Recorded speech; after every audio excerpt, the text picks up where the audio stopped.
भारत का पड़ोसी देश म्यांमार, वहाँ पे मुसलमानों का एक अल्पसंख्यक समूह पाया जाता है जिसको हम रोहिंग्या कहते हैं। आज हम जानेंगे कि रोहिंग्या समूह पे इतना अत्याचार क्यों हुआ और अत्याचार होने के कारण उनका जो रिफ्यूज हुए वहाँ से जब भागे निकल के भाग कर किन किन देशों में गए और वर्तमान में बांग्लादेश में क्या समस्याएं बनी हुई है, सारी बातों को हम समझेंगे। चलिए वीडियो स्टार्ट करते हैं। सबसे पहले हम जानेंगे कि रोहिंग्या रोहिंग्या एक मुसलमान है जो म्यांमार में रहते हैं और म्यांमार के मुसलमान हैं जिनको वहाँ प्रताड़ित किया गया, वहाँ मारा गया, पीटा गया। वहाँ के जो सेना थी, देखिए मैं समझा, जो ये म्यांमार है, यहाँ पे अपना इंडिया, पहले इंडिया का लोकेशन देखिए, ये वाला इंडिया हो गया, यहाँ से आइएगा तो यहाँ हो गया म्यांमार। म्यांमार म्यांमार का एक ये वाला पार्ट है, ये वाला जो पार्ट है ना, इसको रखाइन स्टेट कहते हैं, म्यांमार का ही है। और इसी रखाइन स्टेट, ये बोला इसी रखाइन स्टेट में अल्पसंख्यक समूह जो रहेंगे रोहिंग्यों का रहा करते थे। ये काफ़ी इनके पुराने ज़मीन यहाँ पे इनके खानदान के मतलब जो पीढ़ी दर पीढ़ी लोग रहते आए थे। लेकिन दिक्कत ये है कि म्यांमार में एक लंबे समय से, एक लगभग 1960 से लेकर लंबे समय तक यहाँ पर सैन्य शासन बना रहा और सैन्य शासन बने रहने की वजह से यहाँ पे इन लोगों को बुरी तरीक़ा से प्रताड़ित किया गया। अब प्रताड़ित करने के कारण क्या है, क्योंकि जो ये जो रखाइन स्टेट है, ये वाला स्टेट काफ़ी मतलब संसाधन की दृष्टि से काफ़ी एक ऊर्जावान स्टेट है। ऊर्जावान ये जो स्टेट है, राज्य है जो रोहिंग्याओं का, इसको कहते हैं रखाइन स्टेट कहते हैं। इसको अराकान आर्मी द्वारा कंट्रोल किया जाता है। तो बात समझिए, तो यहाँ पे काफ़ी मात्रा में यहाँ पे भू संसाधन है और ये वाला जो म्यांमार की आर्मी चाहती थी कि हम इस पर कंट्रोल करें, लेकिन यहाँ पे जो लड़ाके समूह थे, जो अराकान आर्मी, इनका आर्मी अलग था। यहाँ पे जो इनको सुरक्षा प्रदान कर रही थी जो रोहिंग्याओं का, अराकान आर्मी यहाँ पे कंट्रोल की हुई थी, लेकिन इनमें ज़्यादा भिड़ंत हुई और अंततः यहाँ से रोहिंग्याओं को भगाया गया। लगभग 2016 और 17 में सबसे ज़्यादा इन लोगों का विस्फोट हुआ। ये मामला था लगभग 1985 से मामला चल रहा था, लेकिन 2016-17 में सबसे ज़्यादा विस्फोट हुआ। यहाँ से रोहिंग्या भाग कर कैसे भी जान बचा कर निकले, कहाँ आ गए, कॉक्स बाजार। ये है कॉक्स बाजार। है कॉक्स बाजार किसका पार्ट है, तो बांग्लादेश का पार्ट है। मतलब मैक्सिमम जो रोहिंग्या समूह, रोहिंग्या मुसलमान है, म्यांमार का एक अल्पसंख्यक समूह है। इनको जमीन खाली कराने के लिए पीटा गया, इनके साथ बदतमीजी की गई, इनके बच्चों के साथ, महिलाओं के साथ इनके साथ बदतमीजी की गई। वहां से भाग कर आए कॉक्स बाजार और कॉक्स बाजार में आके रहने लगे। अब दिक्कत आ गई बांग्लादेश में कि कॉक्स बाजार क्योंकि इनका पार्ट है, यहाँ पे रोहिंग्याओं का इतना बड़ा मुद्दा बन गया कि आखिर जो विस्फोट हुआ वो आकर कॉक्स बाजार में बस गए। ये तो बांग्लादेश का है। इनका कहना है कि जो अल्पसंख्यक समूह है हमारे देश में क्यों रहेंगे। बहुत बड़ा मुद्दा उभर के सामने आया कॉक्स बाजार को लेकर कि आखिर ये हमारे साथ ही क्यों रहेंगे। और इनका विस्फोट हुआ तो इनकी स्थिति काफ़ी डाउन हो गई। यहाँ पे लोगों के खाने पीने की दिक्कत आ गए, काफ़ी स्थिति डाउन, देख रहे हैं स्थिति डाउन। अगर कॉक्स बाजार में रहने लगे, बसने लगे, लेकिन सिचुएशन ऐसा हुआ है ना, थोड़ा सा मैं टॉपिक को चेंज कर रहा हूँ थोड़ा सा समझाने के लिए, कि एक यूएस का ऐड आता था, यूएस ऐड, यूएस का अमेरिका का प्रोग्राम था यूएस एड। यूएस एड के माध्यम से अभी तक अमेरिका विश्व में जितने भी गरीब भुखमरी वाला देश है, जहाँ पे समस्याएं हैं, लोग अपने जीवन जीने में थोड़ा समस्या पैदा हो रही है, वहाँ लाइफ स्टैंडर्ड नहीं है उन लोगों का, जैसे इन लोगों का, रोहिंग्याओं की समस्या। ये तो कॉक्स बाजार चले गए हैं, लेकिन अभी तक कॉक्स बाजार में जाने से बांग्लादेश उनको खाना नहीं देगा ना। बांग्लादेश कौन देगा खाना, कौन देगा, तो अमेरिका दे रहा था अभी तक, क्योंकि अमेरिका का एक यूएस एड जैसे प्रोग्राम था जिस विश्व के जितने भी निर्धन गरीब ऐसे लोग हैं जिनका जीवन जीना मुश्किल हो गया, खाने की समस्या है, तो उनके लिए एक यूएस एड चला रहा था, एक प्रोग्राम था यूएस एड, और काफी पैसा मदद कर रहा था। इन्हीं ऐड के माध्यम से इन रोहिंग्याओं का जीवन यापन चल रहा था, क्योंकि यहाँ पर बांग्लादेश में उतने अपॉर्चुनिटी थोड़ी है ना, इनके रहने की दिक्कत है। यहाँ पर वहाँ पर कैंप लगा उगा कर रहते थे, इतना बड़ा समस्या से जूझ रहे हैं। लेकिन जब से डोनाल्ड ट्रंप की सरकार आई, उसने क्या किया, ट्रंप की सरकार ने इस ऐड को बंद कर दिया। अब बोला है कि हम कहीं समाज सेवा नहीं करेंगे, अब हमारा ऐड बंद होगा, अब किसी देश में हम समाज सेवा नहीं करेंगे। और जैसे ही इन्होंने बंद किया, वैसे ही रोहिंग्याओं का मुद्दा फिर चर्चा में। आखिर इनके जीवन पर सवाल, क्वेश्चन मार्क लगे, आखिर ये रहेंगे कैसे, खाएंगे क्या, पिएंगे क्या।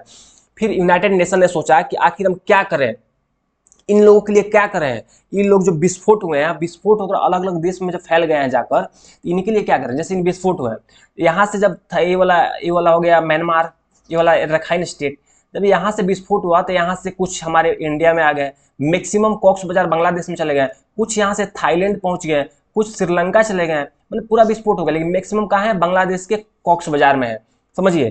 तो अब तक यूएन पे यूनाइटेड नेशन है, जो यूनाइटेड नेशन है जो वर्ल्ड में काम करती है, विश्व का देख रेख करती है, यूनाइटेड नेशन एजेंसी है।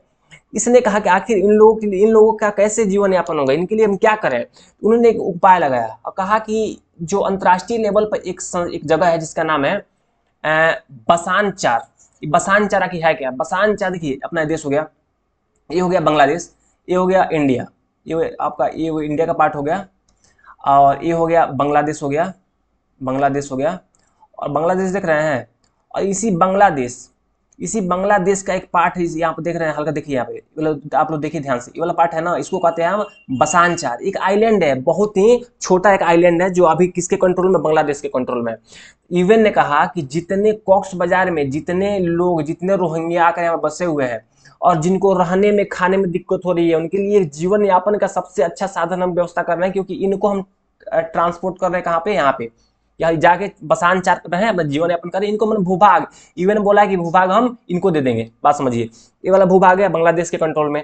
एक बांग्लादेश के भूभाग को हटाकर, यहाँ से निकालकर, जो मुख्य भाग में है, बांग्लादेश के मुख्य भाग से जुड़ा हुआ है, इसको हटाकर कहाँ? इसी के एक पार्ट में जो ये वाला बे ऑफ बंगाल है, बंगाल की खाड़ी है, बंगाल की खाड़ी में ही इसको यहाँ पर लाने की बात की जा रही है।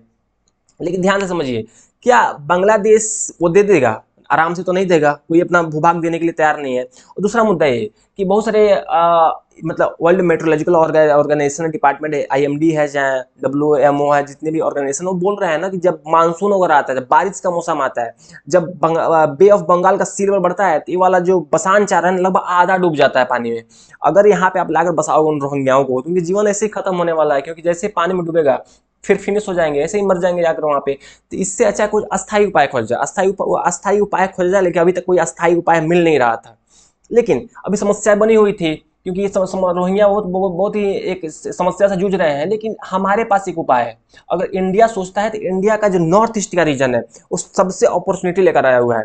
इन रोहिंग्याओं की समस्या का निदान होगा, और साथ साथ में हम लोगों के, जो मोहम्मद यूनिस ने जाकर चाइना में बोला है कि तुम अपने नॉर्थ ईस्ट को बचा लो, तो हम बता देना चाहते हैं उस मोहम्मद यूनुस से, जो बांग्लादेश में अंतरिम सरकार का मुखिया बनकर बैठा हुआ, कि अगर हम चाहें ना, कुछ भी हो सकता है। ध्यान दीजिए, भारत के पास क्या मौका है? भारत जाए, यूएन से बात करे, यूनाइटेड नेशन, यूएन से बात करके क्या करेगा भारत? अगर देखिए ये वाला कॉक्स बाजार, ध्यान समझिए, अभी तक यहाँ पे कॉक्स बाजार में जो रोहिंग्या है, क्योंकि यहाँ पे मैप में नहीं है, म्यांमार का पार्ट है, यहीं से जुड़ा हुआ रखाइन स्टेट है, जहाँ से भाग कर गए हुए हैं। ये वाला कॉक्स बाजार है, जो यहाँ पे आकर बैठे हुए हैं, कॉक्स बाजार है, यहाँ पे बैठे हुए कौन? तो रोहिंग्या।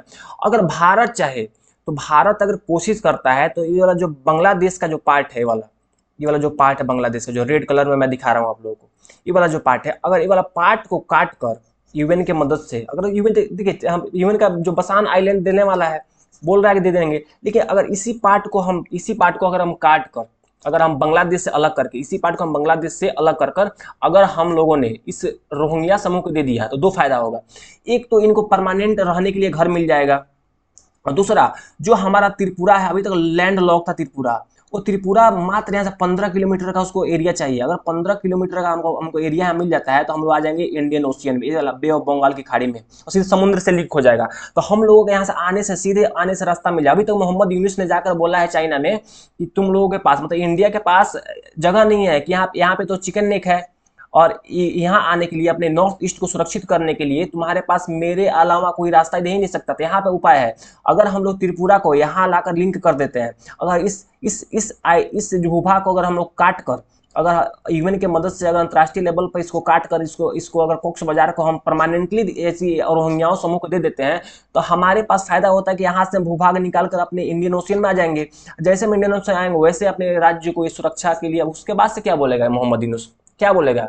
उसके बाद से हम सीधे ओशियन से जुड़ जा रहे हैं, यहाँ से बे ऑफ बंगाल, इंडियन ओशियन नीचे है, ऐसे जुड़ जाएंगे। उसके बाद हमारा जो बोल रहा है कि आप, तुम्हारा नॉर्थ ईस्ट जो है रीजन है, लैंड लॉक है, मतलब भूभाग से घिरा हुआ है, कहीं पानी नहीं है। तो ध्यान से समझ ले, अगर तुम्हारा ये भूभाग कट गया, तो हमारा पूरा अच्छा तरीका से हमें मिल जाएगा यहाँ पे काम करने का, पूरा अच्छा तरीका से मिल जाएगा यहाँ पे Indian Ocean Bay of Bengal में आने का। फिर हमें लैंड लॉक की समस्या भी नहीं रहेगी, रोहिंग्याओं के लिए कॉक्स बाजार जैसे एक महत्वपूर्ण स्थान में मिल जाएगा। देखिए, अगर वीडियो अच्छा लगा तो वीडियो को लाइक कीजिए, चैनल को सब्सक्राइब कीजिए, दोस्तों में शेयर कीजिए। अगर फेसबुक पर देख रहे हैं तो मेरे पेज को लाइक कीजिए, फॉलो कीजिए। अच्छा लगा वीडियो लाइक कीजिए। फिर मिलते हैं किसी नेक्स्ट वीडियो में, किसी और टॉपिक पर बात करेंगे। बहुत बहुत धन्यवाद।